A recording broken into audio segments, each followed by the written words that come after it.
How many discounts does USAA Auto Insurance offer? Too many to say here. Multi-vehicle discount, safe driver discount, new vehicle discount, storage discount, legacy. How many discounts will you stack up? Visit USAA.com/auto discounts. Restrictions apply. Brooks Running reminds us that we're all powered by something. Whether it's the me-time energy of a run after a day at the office, the electrifying energy of your first marathon, or the infectious energy of a group run with your friends.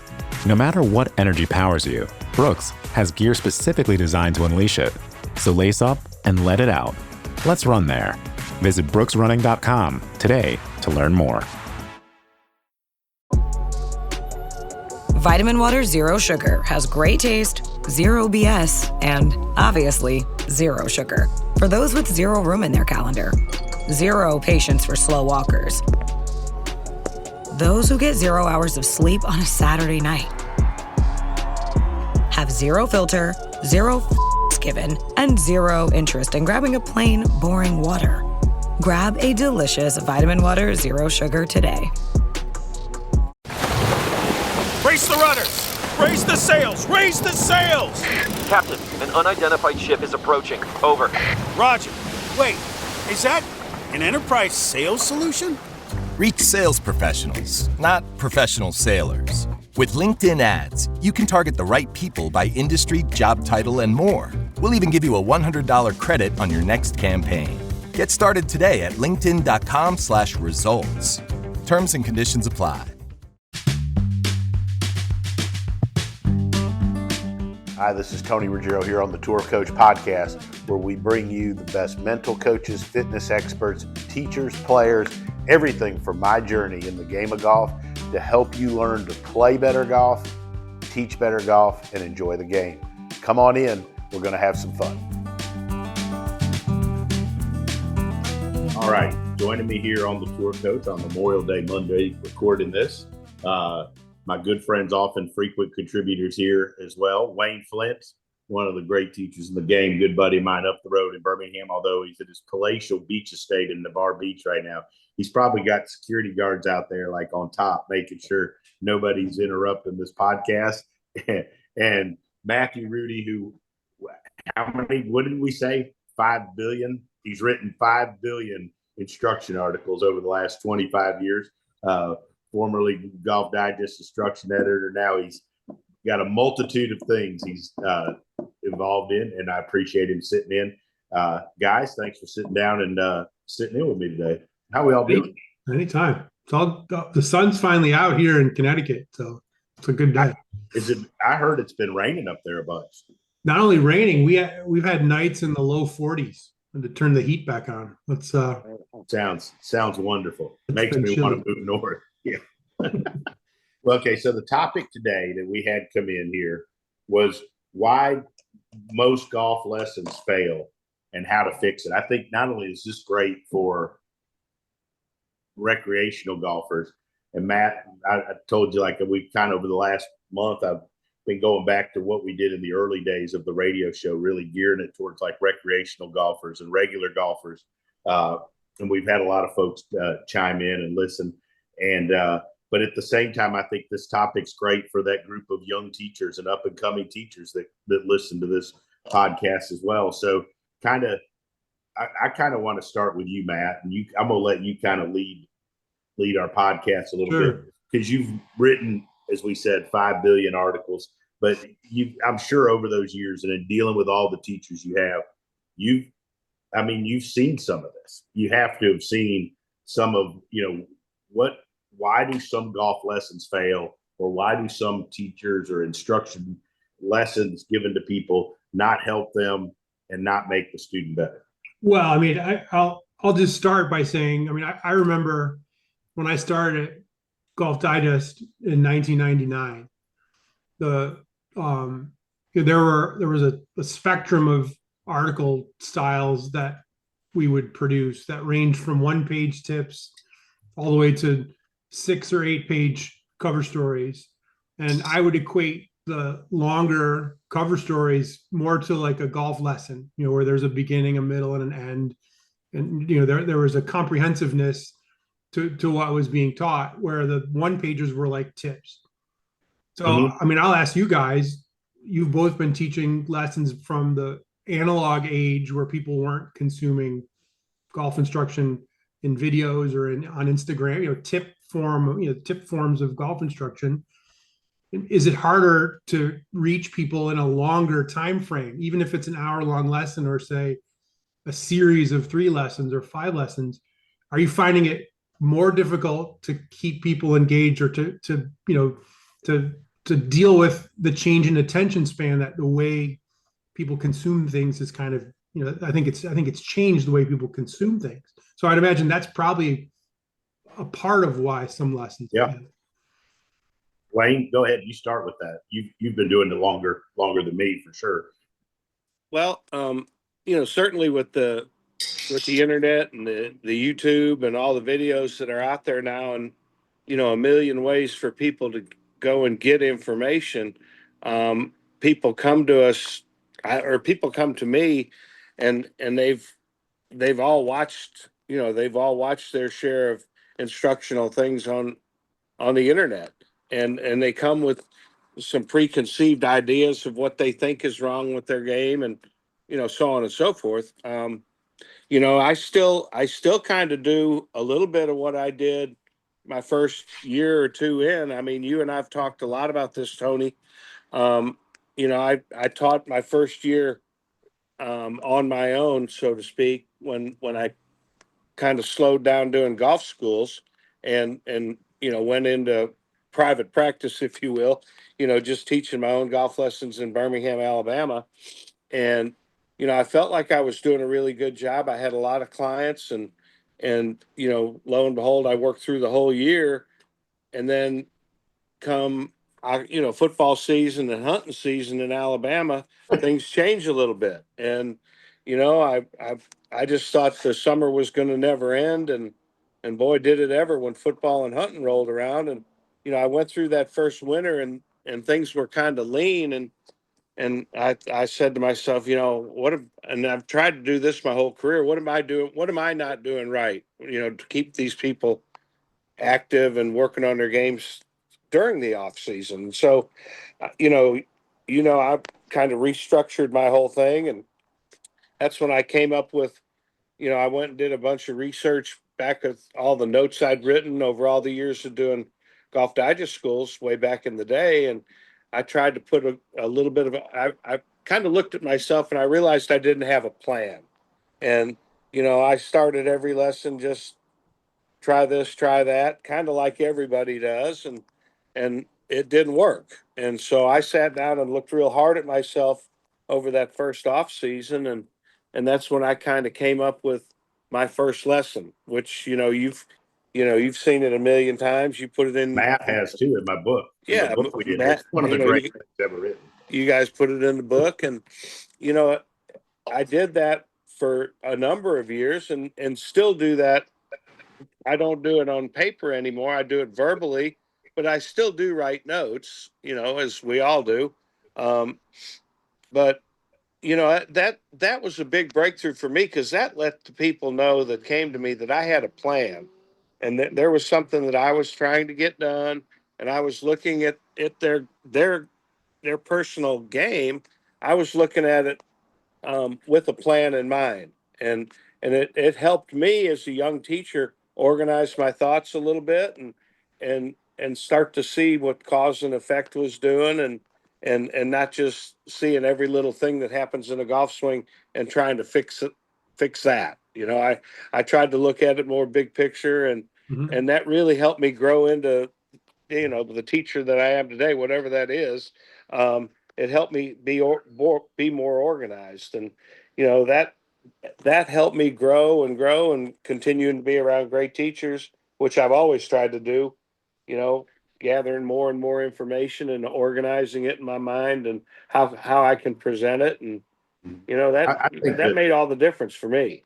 I think, Matt, one of the reasons people don't necessarily get anything out of a lesson, if you will, or they fail, or they don't get what they're looking for, is because of what Wayne was saying there, and that they don't necessarily understand.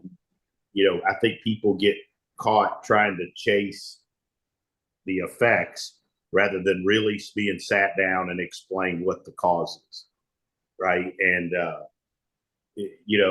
and they get caught up in, if you look at like video and you look at TrackMan or you look at quads and you look at force plates, anybody could see 50 different things that may not be exactly what you want or desired, and they start chasing some of those things rather than coming in and, when I start with a student, I know Wayne does as well, and you ask, like, what's the shot that's keeping them from becoming a lot better, or what is it they're looking for? And then our job is to try to find what is it in their golf swing that's keeping them from getting better, and then attacking that. I think if you explain whatever it is, X, Y, or Z, to the person, and you explain how this is causing what their big miss is or keeping them from getting better, and then you explain, like Wayne talked about, the plan or the roadmap to get better, then I think they're more willing to hang in there and do it. But I think if they don't understand what the cause is, or if they just keep chasing effects or symptoms, I think they'll just give up hope, and they'll feel like, well, that might have worked for 5 swings on the range, but when I left, it didn't help. Tony, they can chase those things on their own. They don't really need us to chase that, especially in this day and age. Anybody can see when a person's right elbow or trail elbow's way up in the air, and maybe a little too high. Everybody can see that. But, people that can explain how you're going to try to fix whatever the cause of the problem is, and then explain to the student what's going to happen when that's fixed, and then they can start to see the changes in the ball flight that you've described, and then they can say, well, this guy may know what he's talking about because he told me what was coming, and now it's coming. So Right. I think they're way more apt to hang in there with you and trust you in the delivery of information when they can start to see some changes taking place. Well, I think too, there's no shortage of information. I mean, everyone has information, everyone has data. Right. I think what can get lost sometimes is that, there's 2 components to this. You need to know, there's physics you have to know, and there's swing mechanics stuff that a coach has to know, but there also is a bedside manner to it. Yeah. That is involved in, where you're sharing the story about what goes first, what happens first, and what happens second, and what happens third. And it can become more of a challenge when there's so much information on the table about what to do first, what to pick first, how to deliver it so the person is not overwhelmed. I don't want this to sound like it's just a student issue, because I think part of it is a teacher communication issue too. I think there used to be a time when you could get away with being friendly and, given one lesson, but I think there's more complicated things on the table to deliver, and you've got to be good about how you pick what to deliver first. There's an art, there's a science to that, and there's an art to it too. And the best teachers I've been around understand not just the physics of it and the mechanics of it, but how to communicate it in a way that's not like getting a fire hose in the face. They're just information. But I think that's I think that people today, I look back at when I started, way back in the very beginning, working for Wayne and for Hank, and, the internet was you were just starting to have people where they could look at stuff. And I remember the very first parts of that. But for the most part, people just kind of listen to you give a lesson, and they would kind of go do it. I don't know that they had access to all the information. You didn't for sure get near as many people that came in that knew about what their numbers should be, that knew about forces or pressure and all of that stuff. So now I think, I think the one key thing is even if, as they often are, they're misguided, the students may be barking up the wrong tree, you have to at least be able to answer it and explain why they're not going down the right path. And I think that's kind of one of the big deals. And I think that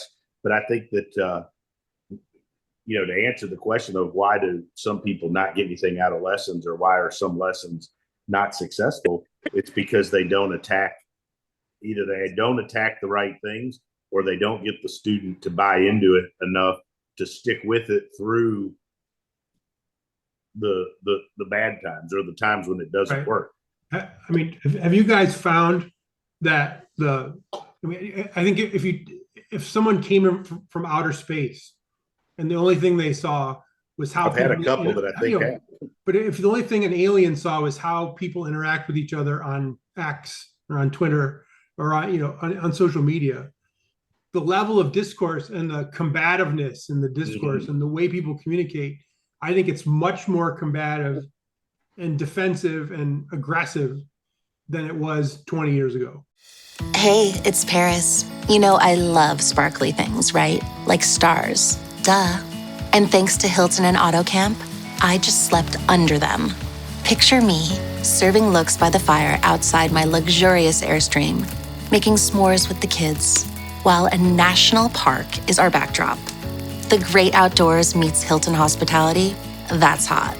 Explore all the new ways to stay at Hilton.com. Hilton for the stay. This episode is brought to you by Netflix. Becoming the most valuable sports franchise in the world doesn't happen without risk. A man who's willing to bet it all, and the players ready to make their own luck. America's Team, The Gambler and His Cowboys, is the story of the 1990s Dallas Cowboys and Jerry Jones's impact on NFL history. Featuring interviews with iconic 90s players and more. Watch America's Team, The Gambler and His Cowboys, August 19th, only on Netflix. Now, I'm not saying that you have a bunch of combative lessons, because you guys, I'm sure by this time, have done a pretty good job weeding out some of the less savory characters that you teach. But I would wager that that's part of it too. There's a more, not a battle, but there's probably a more contentiousness or resistance in the conversation between a teacher and a student than there probably was 20 years ago, just because we're being trained to communicate in a little bit different way than before. Don't you think, and Wayne, you can answer this well, that's where the personal side of it comes in, the ability to disarm the person, if you will, right? And to either make a joke or to listen to them tell you all the stuff that they know that they think's right, that may not even be close, and not turn it into a pissing contest back and forth. And yet we all know teachers, and some of them are very, very successful, that they're just not the type that's going to deal with that. And they blast the person. I mean, they're as equally as combative as the person that comes to you, right? And maybe that, the curious thing would be if more young teachers are developed in that way because of the discourse on X and Instagram versus some of us have been doing it before it came about. But I'm also interested to hear what your experience is with juniors and with junior parents, because I have 3 daughters, and all of my daughters play various sports, and I'm astonished by the behavior of some juniors, not so much in golf, but juniors and junior parents, where a coach will say something and the kid will just straight up say, well, no, I'm not going to do that. Or the coach says something and the parent launches into gets right up in the coach's face and says, well, my kid's not going to do X, Y, Z. To me, that alone can probably explain why some lessons, particularly for junior players or elite junior players, might be difficult to get through, just because of the interference that you're dealing with, either from a student, a kid, a junior that's been taught that pushing back on the coach is okay, or a parent that comes in and says, well, we're not going to change his grip, or we're not going to change her grip, or no, we don't. You must deal with a lot more of that than you used to, I would imagine. Why no? Well, I've dealt with that over the years, and as you get to be more of an expert, supposedly we're supposed to be experts in our craft. As you get to be more of an expert, maybe a little more seasoned, you should know more about the game than the student or their parents, even though they think they may be rich and they may think they know a lot about the game, but we should have an arsenal full of information that we understand totally that maybe they don't, that you should be able to paint them into a little bit of a corner and then present your stuff maybe in a little bit different manner to maybe sway them to your side of what you think's important. Right. And if they just say, hey, I don't mind if my kid's face is 85 degrees shut at the top or 55 degrees open at the top, I'm not going to change his grip because it's comfortable to him. Well, okay, then here's what we're going to deal with. And just tell them like it is. And, hey, if you want a wide open club face and you never want to have lag in your life, and the only divot you're ever going to make is going to be behind the ball instead of in front of the ball, okay, well, we better learn to miss the ground real good then. How do you diffuse that, Tony, when you have an aggressive kid or, a pushback kid or a pushback? Well, I think what do you do? some of, the hardest situation for that to me is in the first lesson, because you don't know them at all or very little. Right. But I have some juniors that are challenging, and what I've, to take a little bit of the approach, kind of what Wayne said, is like, I've found that going along with it and letting them run the lesson is not a recipe for success. Yeah. And I think you've got to take control of the lesson, right? Mm-hmm. And I've had times recently where with a good junior, he's a good player going to a big college. Like, I just walked out of the bed. I mean, I'm not going to stand here and give you info that I believe is going to help and have you not listen and just keep rattling on and getting pissed and yelling, right? Mm-hmm. And that in the end, it was very tense for a bit, but then that diffused the situation. Right. And when I came back in the next lesson, they were. Another thing I've tried to do as well, we're talking about junior golfers in particular, is to involve in, we have Dr. Carton that spends a bunch of time with us and around our juniors, because I think a lot of this, if you will, juniors and people having that attitude comes from other stuff going on in their life, whether it's parents, you mentioned before the question, parents being crazy, high pressure, or they're under all this pressure because they see every single person on their phone looks like they're playing better golf than them, and they've probably got more people interested in them, whether it's true or not. So, I've tried to involve other resources to put around these students. And it's not just juniors. I mean, I've used Doc with 50-year-old people trying to figure out how to break 100, right? That get pissy and don't understand, what it takes to get better at times. So, I think how we diffuse the situation is important. And then I also think the resources we put around us to help us deal with it. Like Wayne mentioned, always trying to learn and get better. And Matt, you and I've texted a bunch about a variety of things. I think a lot of the help that we get, to help some of these people isn't necessarily golf people that are going to help us. It's mental life. Yeah, it's life people. Right. I'll never forget at Frederica, we had this kid who was real difficult. We were you've been to our retreats, put him in a small group. We put this kid with a 60-year-old guy who was crazy successful at business. And they were helping each other in a bunker. And finally, the business guy just said, like, you're a nice kid, but if you keep talking and acting like that, nobody's ever going to want you to ever be around him or do anything for you. And this kid looked at him and was like, obviously he knew he was successful and all that. And so sometimes the help for these people is not from me or Wayne or the teacher, but it's from people outside of being a golf instructor. Just real life stuff. Yeah. It feels like too, that getting, when you look at why a lesson fails, I think some of the best lessons that I watched, and Tony, I've watched you give a lot of lessons. I've watched Randy Smith give a lot of lessons. I've watched a lot of, back in the day, Golf Digest, we shot our instruction on film, with a film camera, and you needed perfect sunlight to shoot. So they're, you would have to schedule 2 or 3 or 4 days in a place to make sure that you could have a window when the sun was shining. So as a younger person, as a 25-year-old or, a 27-year-old, I got to just sit and watch, lesson after lesson after lesson. And I think what good teachers have always been good at is really communicating what the expectations are, and helping people understand what they're going to see next. And Wayne, you were alluding to that earlier, where, it's not a surprise if you struggle in a certain way.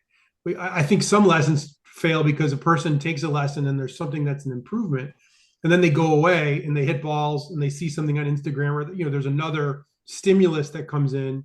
And because they're still feeling kind of bad because the thing that they're fixing hasn't been fixed yet, they don't understand that they're still in the early part of the process, not the completed part of the process.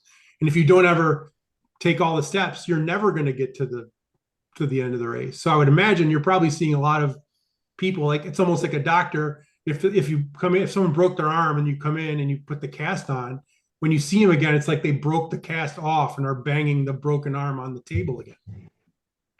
Well, Wayne, I know you get these people, and Matt, you've seen them being around, like the people that you've given a couple lessons to, and I'll just pick something. Say you're working on their takeaway going back, right? And they've worked on it for a lesson or half a lesson. They go, okay, I got that. Now what are we going to do? Right? I mean, we get that all the time.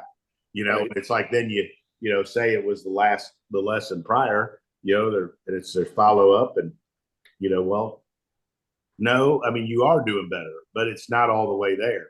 And helping them understand, one of the things I try to do is I try to share with them stories of the guys or girls that I teach that are successful, that are playing for a living, and just randomly drop in there that, Rick's been working on the same thing for 3.5 years, 2 things for 3.5 years.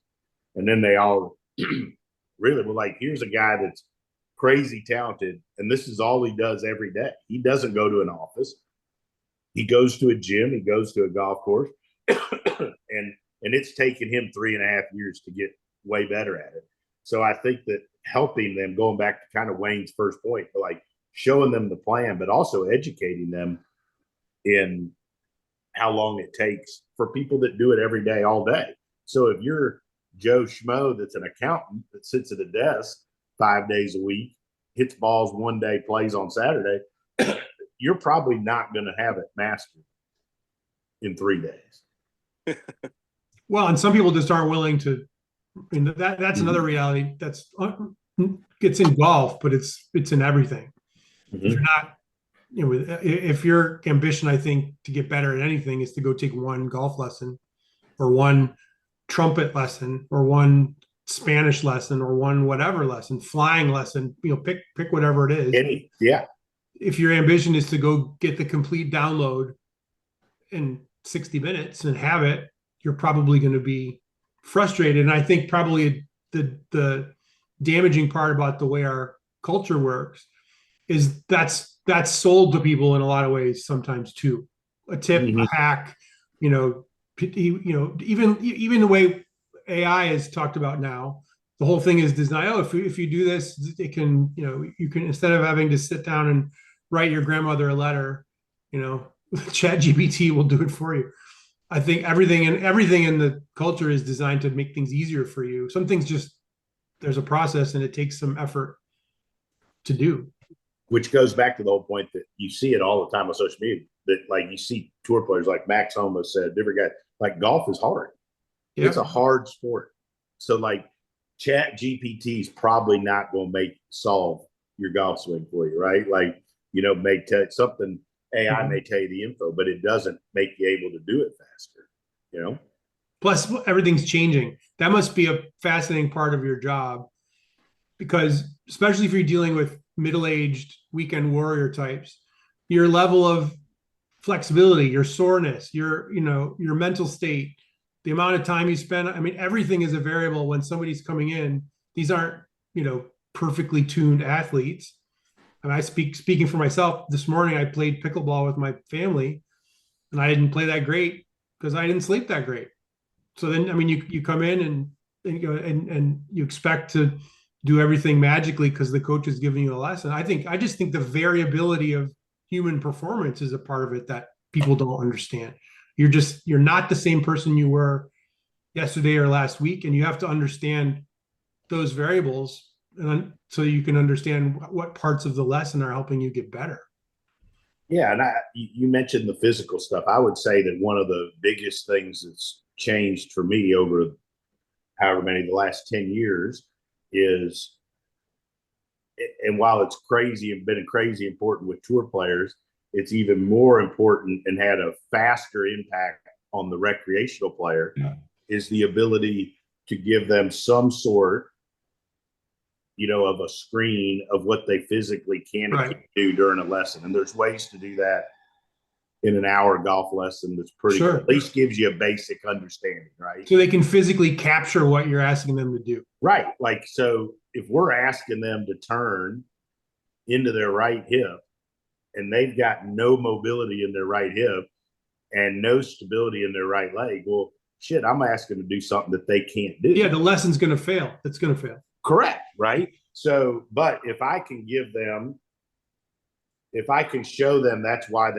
because that's another question we get. And, all the years, remember sitting and watching Wayne teach as well. Like, people go, well, I've been to so-and-so and they tried to get me to do the same thing, but I've never been able to do it. We get that a lot. Right. But like, maybe the reason you've never been able to do it is you physically aren't very good doing that. But if you tell them that and you can show them, for example, like I'll put somebody on one leg and make them get in their golf posture and try to turn onto that trail leg. Well, if their foot's wobbling all over and they can't even stand and balance, probably at 70 miles an hour, they're not going to be able to do it at all. So if you explain it to them and then you say, okay, but if you go do this drill 5 times, 10 times in your office every day while you're working, you'll start getting better at it. I think, like, going back to Wayne's point, they got a plan. They're more apt to buy into it.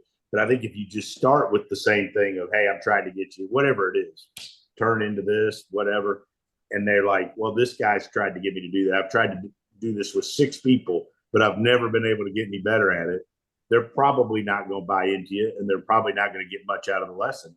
But if you explain to them why that hasn't worked because they physically can't, then I think you got a shot to get them on board.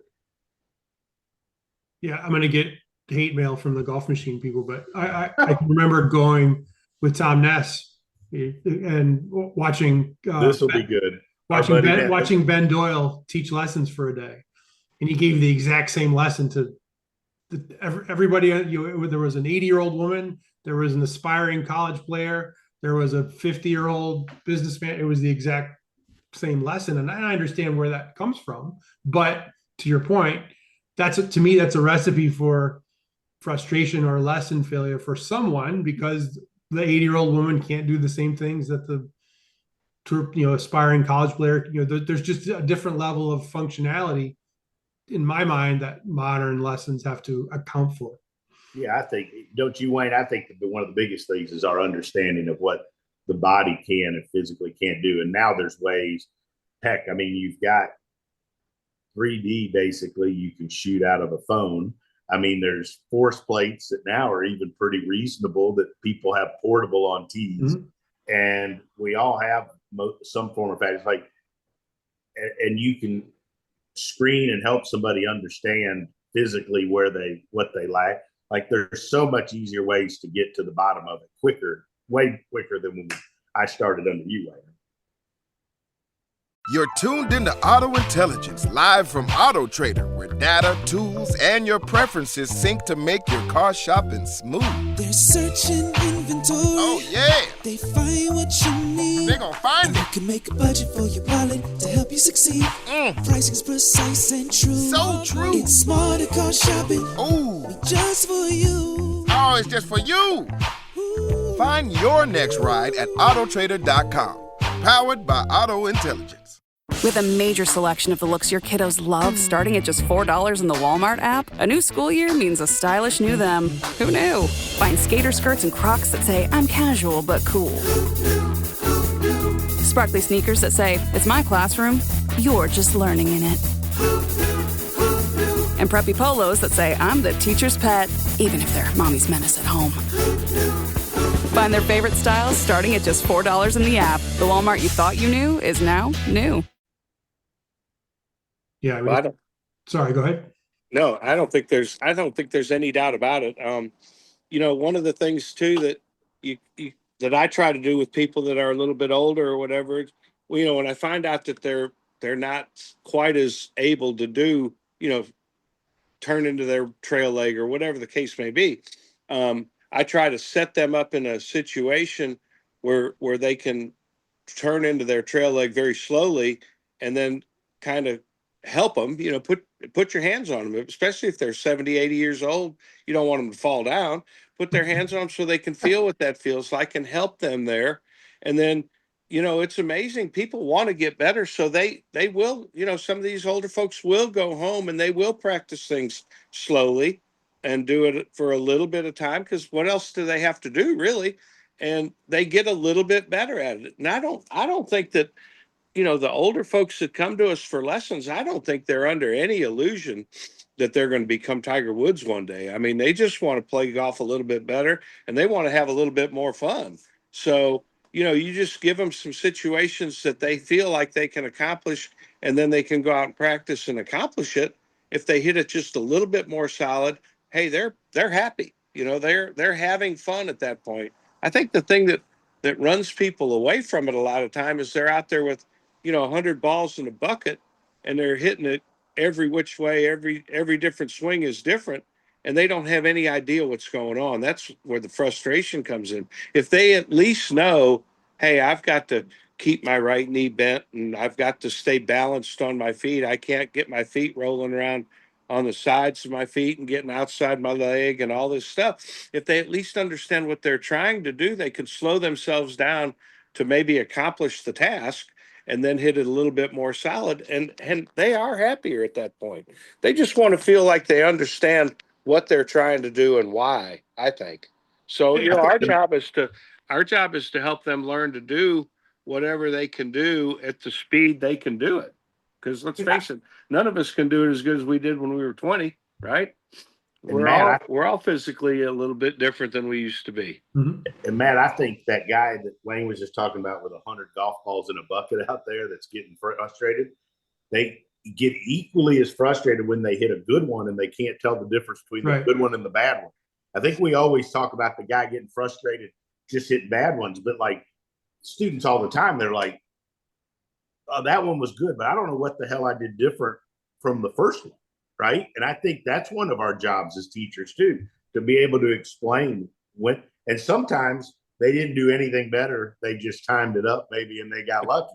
But But to me, it also feels like I would bet that the perception that many people have of their game is more negative than it really is, because there is so much information and you're assessing yourself so harshly. And when you look at social media and you see what appears to be everybody flushing it all the time, that just isn't the reality of how most people play. And I think if you had a more accurate idea of how you played and a more accurate idea of what the lesson was giving you, even if you went out and struggled a little bit, you would probably be more in tune with the idea that, yes, I'm getting a little bit better, even though I'm not where I want to be. The judgment can be very quick and very harsh. Oh, I hit a grounder off the tee. That must mean that lesson didn't work.